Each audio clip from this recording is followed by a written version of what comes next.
You're not afraid of failure. You're afraid of your own capacity for greatness. The thought of discovering what you're truly capable of terrifies you because it would obliterate every excuse you've ever made for settling for less. The countless hours you waste on mindless entertainment aren't relaxation. They're escape from the responsibility of becoming who you could be. That inner critic telling you to play small isn't protecting you from disappointment.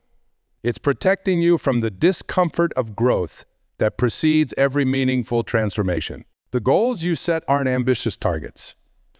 They're carefully constructed ceilings designed to keep you safely within the boundaries of what you already know you can achieve.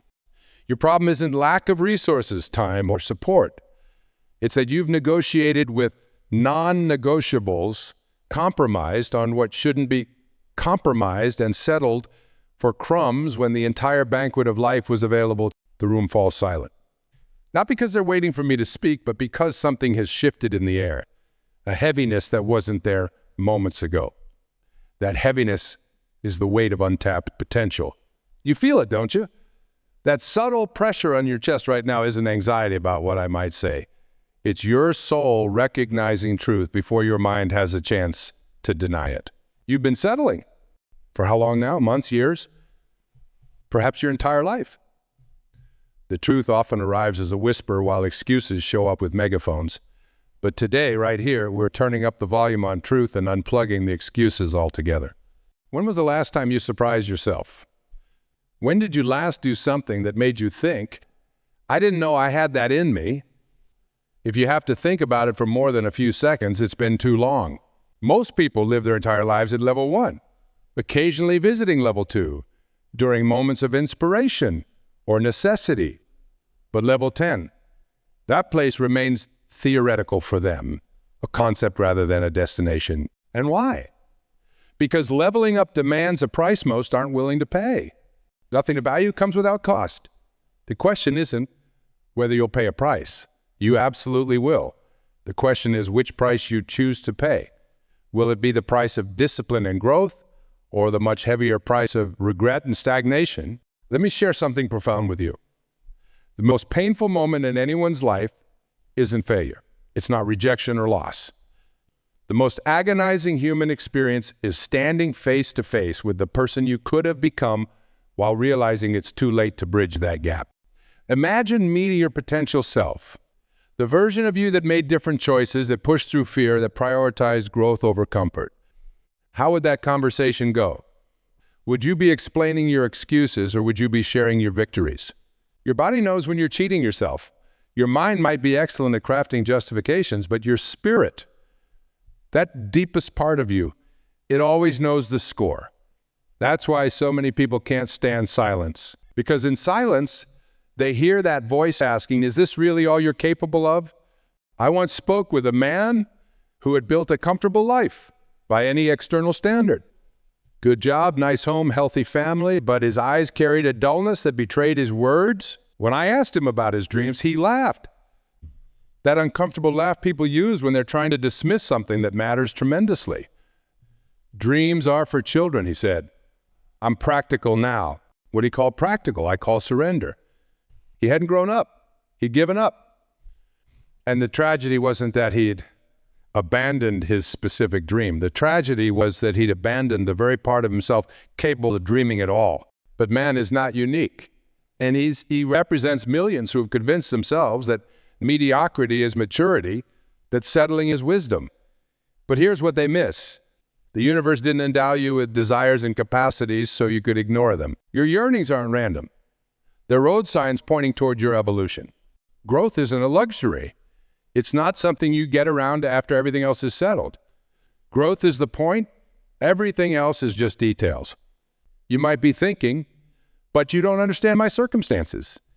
And you're right. I don't know your specific situation, but I know this. Circumstances don't define destinations. They merely determine starting points. Show me someone who blames circumstances for their stagnation, and I'll show you someone who has surrendered their power to conditions rather than creating conditions through their power. Every limitation you currently face began as a thought before it solidified into your reality. I can't afford it. I don't have time. I'm not talented enough. These aren't observations. They're creations. And if you can create limitations through thought, you can uncreate them the same way. This isn't positive thinking nonsense. This is quantum reality. Your thoughts are literally, not figuratively, shaping the physical world you inhabit. When you say, I can't, you're not describing your capabilities. You're using your most powerful faculty, consciousness, to build a cage around yourself. When did you decide that your current level was enough? What made you conclude that the version of yourself you're presenting to the world is the best you can offer? Because make no mistake, that is a decision, whether conscious or not. Most people never make this decision actively. Instead, they make it passively, one small surrender at a time, one skipped workout, one postponed dream, one unreturned phone call, one moment of choosing comfort over growth. None of these choices seem significant in isolation. But together they form the architecture of a diminished life. There's a voice inside you that knows exactly what you need to do next to level up. It's probably speaking to you right now as I'm talking. What's it saying? What action have you been postponing that would move the needle in your life? Is it a conversation you need to have, a skill you need to learn, a habit you need to break? Whatever it is, your soul has been patiently waiting for you to listen. The most dangerous words in the human language are someday and eventually. They give the illusion of commitment without the responsibility of action. They're psiars for adult fears. When you say you'll do something someday, you're really saying, this matters to me, but not enough to allocate actual time and energy to it today. Today is the only day that exists. Yesterday is a memory. Tomorrow is a concept. This moment, right now, is your only point of power, and what you do with this moment sets the trajectory for all the moments that follow. I want you to consider something that might seem strange at first. The version of you that exists at level 10, that highest expression of your potential, already exists. Not as a possibility, but as a reality.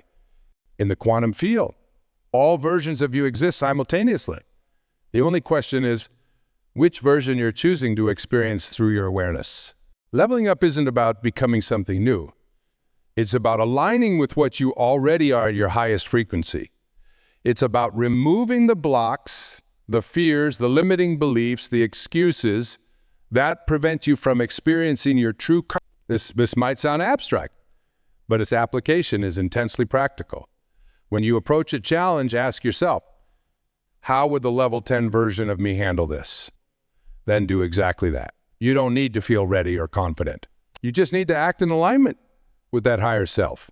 And the feelings will follow the actions. There's a reason why most people never reach their potential. And it's not lack of ability, it's lack of courage. Comfort is seductive.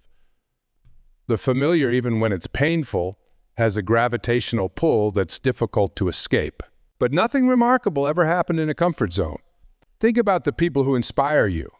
What quality do they all share? It's not talent or intelligence or luck.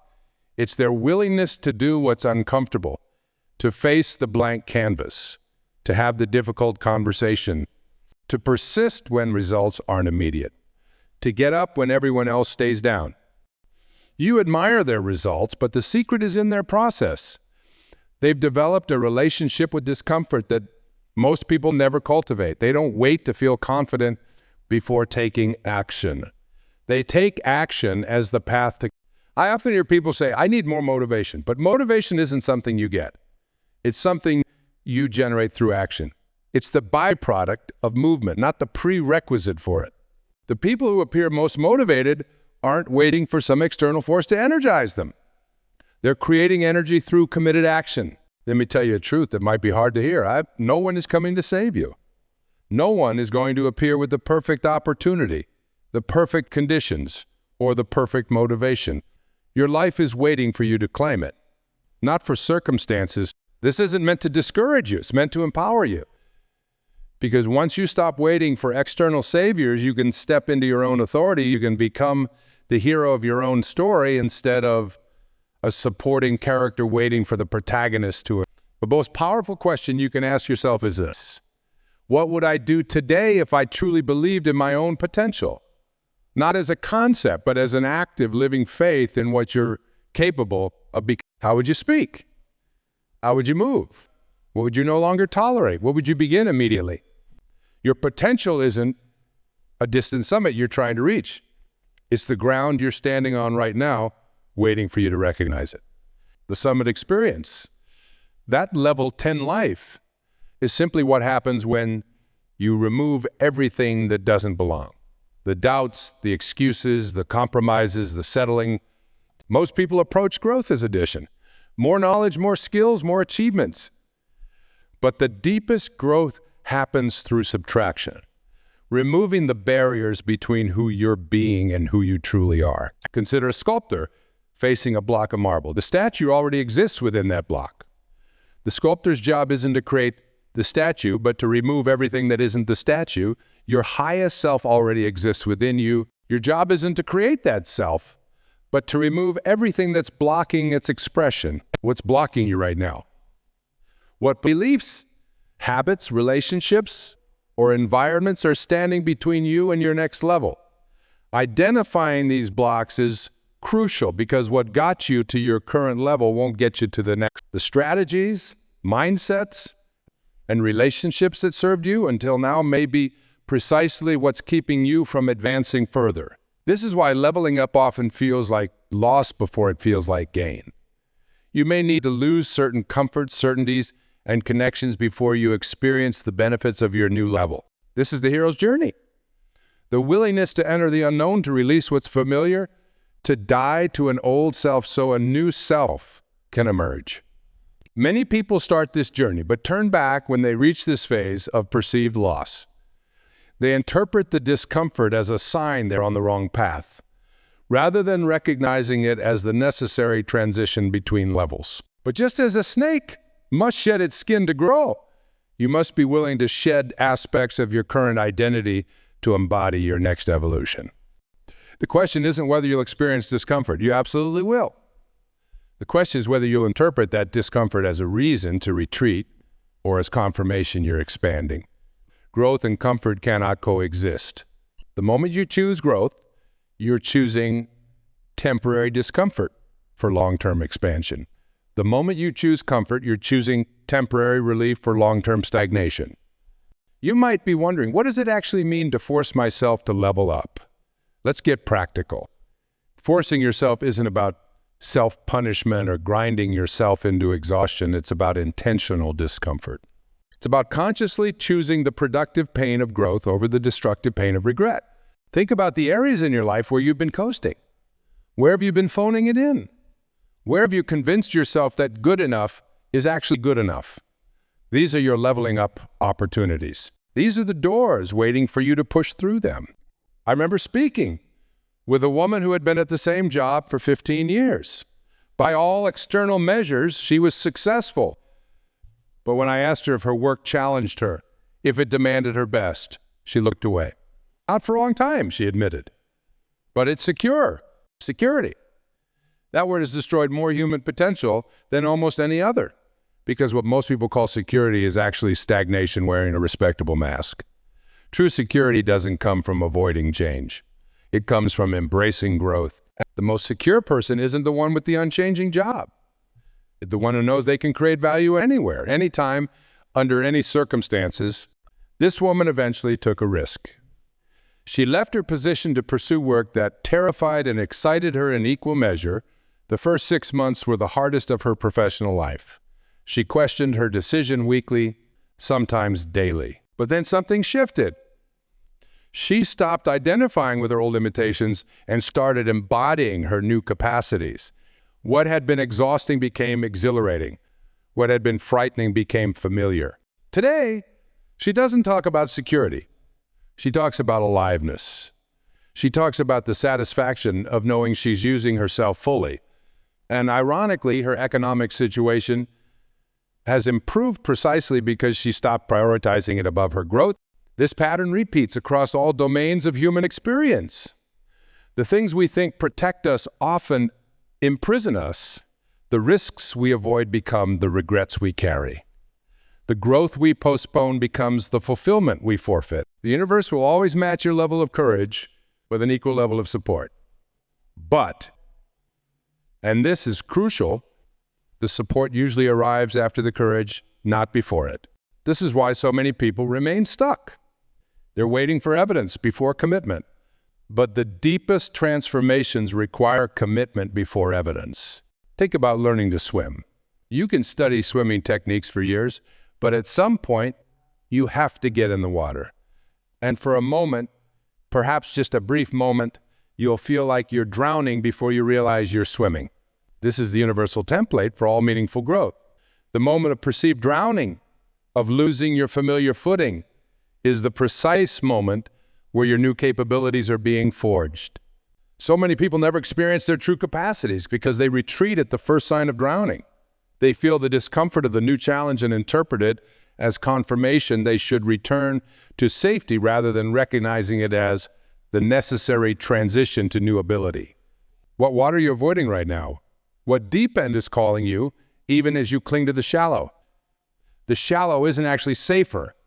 It's just a more familiar form of danger. The danger of a life half-lived. One of the most powerful frameworks for understanding your growth journey is the concept of identity. At each level of your development, you're embodying a particular identity with its own beliefs, habits, and comfort zones. To reach your next level, you don't just need new strategies.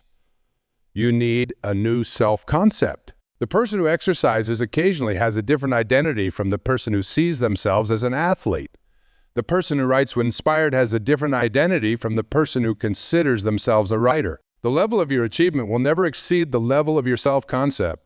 This is why affirmations without aligned action fail, and why action without an aligned self-concept is unsustainable. To truly level up, you must be willing to release your attachment to who you've been so you can become who you're capable of being.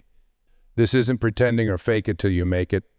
It's making a conscious choice about which version of yourself, all of which exist in potential, you're going to activate and inhabit. When you understand this, personal development becomes less about acquiring and more about aligning. You're not trying to become someone you're not. You're choosing to embody who you already are at your highest frequency. This subtle shift changes everything. Instead of the exhausting work of trying to become, you experience the energizing process of unveiling.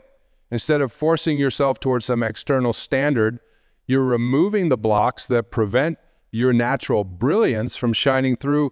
But make no mistake, this unveiling process still requires force. It requires the force of decision, the force of boundaries, the force of consistent action, even when you don't feel like it. The force of maintaining your highest vision, especially when circumstances conspire to pull you back to your old identity. Most transformations fail, not because people don't know what to do, but because they haven't fully decided who to be. They make half-hearted attempts at new behaviors while still identifying with their old patterns. They try to become without being. This creates an internal conflict that eventually resolves in favor of the familiar. The key is to make your new identity more real to yourself than your old one. This happens through immersion, through environment, through the stories you tell yourself, and perhaps most importantly, through the people you surround yourself with. Show me your 5 closest friends and I'll show you your future. This isn't just a clever saying. It's a neurological reality. Your brain is constantly scanning your environment for cues about what's possible, what's expected, and what's real. When you surround yourself with people who embody the level you aspire to, your brain receives a continuous stream of evidence that this level is attainable for someone like you. Conversely, when you remain in environments that reinforce your old identity, your growth becomes an uphill battle. You're not just fighting your own habitual patterns. You're fighting the constant pull of your surroundings. This is why one of the most courageous acts in personal growth is sometimes the willingness to outgrow certain relationships. This doesn't mean abandoning people who've been important to you, but it does mean recognizing when certain connections are anchoring you to a version of yourself you're trying to transcend. I've seen countless transformations stall because people weren't willing to have the difficult conversations with friends or family who often unconsciously were undermining their growth. Sometimes the people closest to us have the most investment in us. Our change threatens their comfort with the status quo or triggers their own unaddressed yearnings for more. Being willing to level up sometimes means being willing to be misunderstood, to be criticized, to be temporarily alone. But what awaits you on the other side of that aloneness is connection at a whole new level. Connection with people who recognize and celebrate your highest self rather than connections maintained through the diminishment of your potential. Think about the environments you currently inhabit. Your home, your workplace, your social circles, your digital spaces. Are these environments pulling you up or pulling you down? Are they filled with people who inspire your growth or who normalize your stagnation? This isn't about judgment. It's about alignment. Just as you wouldn't expect a cactus to thrive in a rainforest, you can't expect your highest self to emerge in environments calibrated to your lowest patterns. Creating growth-oriented environments might mean finding new communities. It might mean redesigning your physical spaces. It might mean changing your media consumption. Whatever it means for you, know this. Environment is not everything, but it changes everything. The right environment makes challenging growth feel almost effortless. The wrong environment makes even maintaining your current level a constant struggle. Another crucial aspect of forcing yourself to level up is the quality of your standards. Most people have preferences rather than standards. A preference is something you like but will compromise on when it's inconvenient. A standard is non-negotiable, something you honor regardless of circumstances. When you raise your standards, you automatically raise your identity because the two cannot exist in conflict for long. Either your behavior will rise to meet your standards, or your standards will drop to accommodate your behavior. This is why it's so important to protect your standards against the subtle erosion of exceptions and justification. Just this once is the gateway to mediocrity. Each exception doesn't just affect that single moment.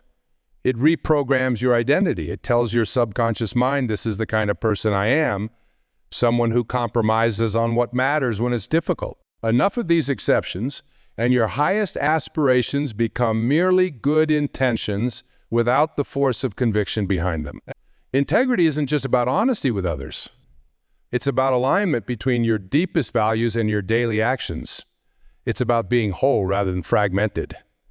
When you commit to integrity in this broader sense, you stop working against yourself. The energy you once spent managing internal conflicts becomes available for growth and creation. Let me share something powerful with you. The gap between where you are and where you want to be is not primarily a gap of knowledge or resources. For most people, it's a gap of execution. It's not that you don't know what to do. It's that you don't consistently do what you know. This is why information alone rarely transforms lives. If information were enough, every person with access to the internet or a library would be living their ultimate potential. But transformation isn't about collecting more information. It's about implementing what you already know with greater consistency, focus. The force and force yourself to level up is the force of execution, despite resistance. It's the force of maintaining consistency when motivation fades. It's the force of keeping your word to yourself, even when no one else would know if you didn't. Most people vastly overestimate what they can accomplish in a day and dramatically underestimate what they can accomplish in a year of consistent effort. They get discouraged when their actions don't yield immediate results, not realizing that the most powerful transformations happen through compounding.